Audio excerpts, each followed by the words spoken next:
ಅಕ್ಷಯ ತೃತೀಯದಂದು ಈ ವಸ್ತುಗಳನ್ನು ಮನೆಗೆ ತಂದರೆ ಲಕ್ಷ್ಮಿ ಒಲಿಯೋದು ಗ್ಯಾರಂಟಿ.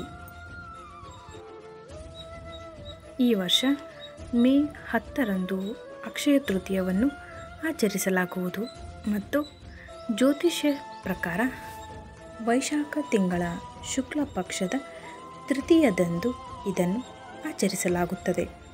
ಹಿಂದೂ ಧರ್ಮದಲ್ಲಿ ಅಕ್ಷಯ ತೃತೀಯ ಬಹಳ ಮುಖ್ಯವಾಗಿದೆ. ಅಕ್ಷಯ ತೃತೀಯದಂದು ಲಕ್ಷ್ಮೀ ದೇವಿಯನ್ನು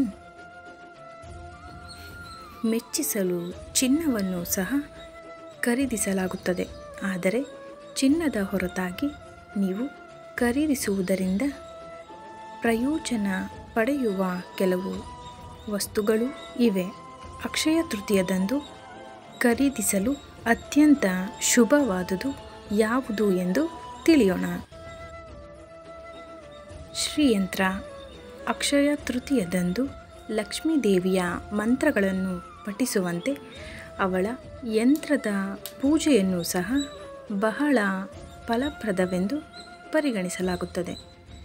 ಅಕ್ಷಯ ತೃತೀಯದಂದು ಸಂತೋಷ, ಸಮೃದ್ಧಿ ಮತ್ತು ಅದೃಷ್ಟದ ಆಸೆಯನ್ನು ಪೂರೈಸಲು ಶ್ರೀಯಂತ್ರವನ್ನು ಖರೀದಿಸಿ ಅದನ್ನು ವಿಧಿವಿಧಾನಗಳ ಪ್ರಕಾರ ಸ್ಥಾಪಿಸಿ ಮತ್ತು ಪ್ರತಿದಿನ ಪೂಜಿಸಿ. ಹಳದಿ ಕವಡೆ. ಲಕ್ಷ್ಮೀ ದೇವಿಯ ಆರಾಧನೆಯಲ್ಲಿ ಕವಡೆಗಳು ಸಹ ಬಹಳ ಮುಖ್ಯ. ಕವಡೆಗಳಿಲ್ಲದ ಲಕ್ಷ್ಮೀ ದೇವಿಯ ಆರಾಧನೆಯನ್ನು ಅಪೂರ್ಣವೆಂದು ಪರಿಗಣಿಸಲಾಗುತ್ತದೆ. ಅಕ್ಷಯ ತೃತೀಯದಂದು ನೀವು ಕವಡೆಗಳನ್ನು ನಿಮ್ಮ ಮನೆಗೆ ತಂದು ಲಕ್ಷ್ಮೀ ದೇವಿಯ ಪೂಜೆಯಲ್ಲಿ ಅರ್ಪಿಸಿದರೆ ಹಣಕ್ಕೆ ಸಂಬಂಧಿಸಿದ ಸಮಸ್ಯೆಗಳು ನಿವಾರಣೆಯಾಗುತ್ತವೆ. ಅಕ್ಷಯ ತೃತೀಯದಂದು ನಿಮಗೆ ಚಿನ್ನವನ್ನು ಖರೀದಿಸಲು ಸಾಧ್ಯವಾಗದಿದ್ದರೆ ಹಳದಿ ಕವಡೆಯನ್ನು ತರುವ ಮೂಲಕ ಲಕ್ಷ್ಮೀ ದೇವಿಯನ್ನು ಖಂಡಿತವಾಗಿಯೂ ಪೂಜಿಸಿ. ಇದು ಸಾಧ್ಯವಾಗದಿದ್ದರೆ ಬಿಳಿ ಕವಡೆಗೆ ಕೇಸರಿಯನ್ನು ಹಚ್ಚಿ ಮತ್ತು ಲಕ್ಷ್ಮೀ ಪೂಜೆಯಲ್ಲಿ ಬಳಸಿ.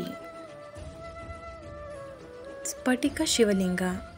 ಅಕ್ಷಯ ತೃತೀಯದಂದು ಲಕ್ಷ್ಮೀ ದೇವಿಯೊಂದಿಗೆ ಭೋಲೆನಾಥನ ಆಶೀರ್ವಾದವನ್ನು ಸಹ ಪಡೆಯಬಹುದು. ಇದಕ್ಕಾಗಿ ಈ ದಿನದಂದು ನೀವು ಸ್ಫಟಿಕ ಶಿವಲಿಂಗವನ್ನು ಖರೀದಿಸಿ ಮನೆಗೆ ತರಬೇಕು. ಇದರ ನಂತರ ಆ ಶಿವಲಿಂಗವನ್ನು ಪೂರ್ಣ ವಿಧಿವಿಧಾನಗಳಿಂದ ಪೂಜಿಸಿ. ಹೀಗೆ ಮಾಡುವುದರಿಂದ ಆ ವ್ಯಕ್ತಿಯ ಎಲ್ಲ ಆರ್ಥಿಕ ಬಿಕ್ಕಟ್ಟುಗಳು ನಿವಾರಣೆಯಾಗುತ್ತವೆ ಮತ್ತು ಅವನ ಮನೆ ಯಾವಾಗಲೂ ಹಣದಿಂದ ತುಂಬಿರುತ್ತದೆ. ದಕ್ಷಿಣಾವರ್ತಿ ಶಂಖ. ಅಕ್ಷಯ ತೃತೀಯದ ದಿನದಂದು ದಕ್ಷಿಣಾವರ್ತಿ ಶಂಖವನ್ನು ಖರೀದಿಸುವುದು ತುಂಬ ಶುಭವೆಂದು ಪರಿಗಣಿಸಲಾಗಿದೆ. ಈ ಶಂಖ ಇರುವ ಮನೆಯಲ್ಲಿ ಎಂದಿಗೂ ದುಃಖ ಮತ್ತು ಬಡತನ ಇರುವುದಿಲ್ಲ ಎಂದು ನಂಬಲಾಗಿದೆ. ಲಕ್ಷ್ಮೀ ದೇವಿಯ ಕೃಪೆಯು ಯಾವಾಗಲೂ ಆ ವ್ಯಕ್ತಿಯ ಮೇಲಿರುತ್ತದೆ. ದಕ್ಷಿಣಾವರ್ತಿ ಶಂಖವನ್ನು ಪೂಜಿಸುವ ಮೂಲಕ ಸಂಪತ್ತಿನ ಹೆಚ್ಚಳದೊಂದಿಗೆ ಮನೆಯಲ್ಲಿ ಸಂತೋಷ ಮತ್ತು ಅದೃಷ್ಟ ಉಳಿಯುತ್ತದೆ. ಅಕ್ಷಯ ತೃತೀಯದಂದು ಚಿನ್ನ ಖರೀದಿಸಲು ಆಗದವರು ಮೇಲೆ ಹೇಳಿರುವ ವಸ್ತುಗಳನ್ನು ಮನೆಗೆ ತರುವುದರಿಂದ ಲಕ್ಷ್ಮಿಯ ವಿಶೇಷ ಕೃಪೆಗೆ ಪಾತ್ರರಾಗಬಹುದು. ಹೀಗೆ ಮಾಡುವುದರಿಂದ ನಿಮ್ಮ ಮನೆಯಲ್ಲಿ ಎಂದಿಗೂ ಸಂಪತ್ತಿಗೆ ಕೊರತೆ ಇರುವುದಿಲ್ಲ. ಈ ಮಾಹಿತಿ ನಿಮ್ಗೆ ಇಷ್ಟ ಆಗಿದ್ರೆ ಪ್ಲೀಸ್ ಲೈಕ್ ಮಾಡಿ, ಶೇರ್ ಮಾಡಿ, ಕಮೆಂಟ್ ಮಾಡಿ. ಇನ್ನೂ ಯಾರಾದರೂ ನನ್ನ ಚಾನಲ್ನ ಸಬ್ಸ್ಕ್ರೈಬ್ ಮಾಡ್ಕೊಳ್ದೆ ನೋಡ್ತಿದ್ರೆ ಪ್ಲೀಸ್ ಸಬ್ಸ್ಕ್ರೈಬ್ ಮಾಡ್ಕೊಳ್ಳೋದನ್ನ ಮರಿಬೇಡಿ. I will Kannada channel. Thank you. Thanks for watching.